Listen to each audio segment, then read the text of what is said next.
Sama mu gaida anti corona, corona babban ciwo na gaishe ki.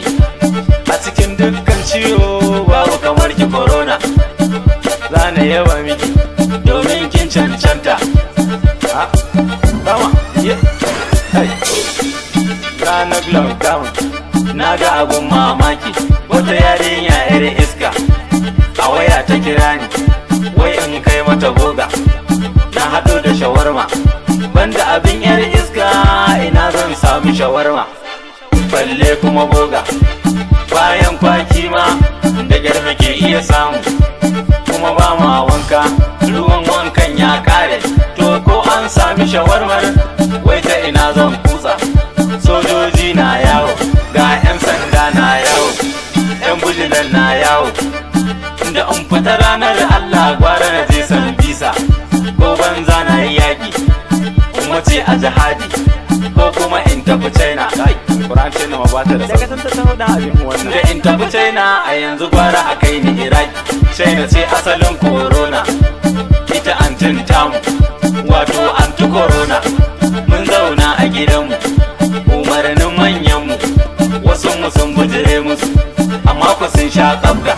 Abinci na ya kare, fuskata ta rame, kai sanadi na corona, dibu kuma tona ya fada. Bayan an saki kowa ba sauran lockdown, daga nan na yi Legas don neman na abinci. Yanzu na dawo, akwai kaya a jikina, duk mai bi na bashi ya zo in bashi abin shi, amma sai mun gaisa ko in ma 'yar atishawa. Suya, za ka zo garba ne? Zo garba kudinka.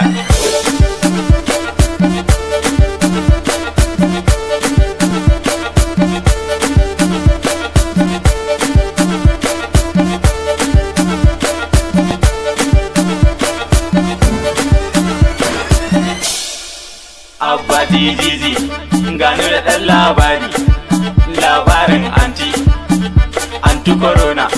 Lallai kin cancanta, dole ne miki baiti. Masu kuɗi da talakan da mu da su ba kya bambanci. Kin nuna karamci, biki son kai ba, domin biki bar kowa ba. Tallafi na corona a taimake mu a bamu kasan mu. Haba ko mun dan maro, wasu mu su shiga noma, wasu ku su ba 'yan mata. Masu bi na bashi, dan Allah ku zo na biya ku, na haɗa ku da Allah. Ina da kuɗina, sai ku zo na biya ku.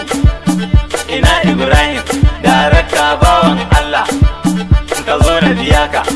Ina Hassan M. Yusuf, kai ma ka zo na biya ka.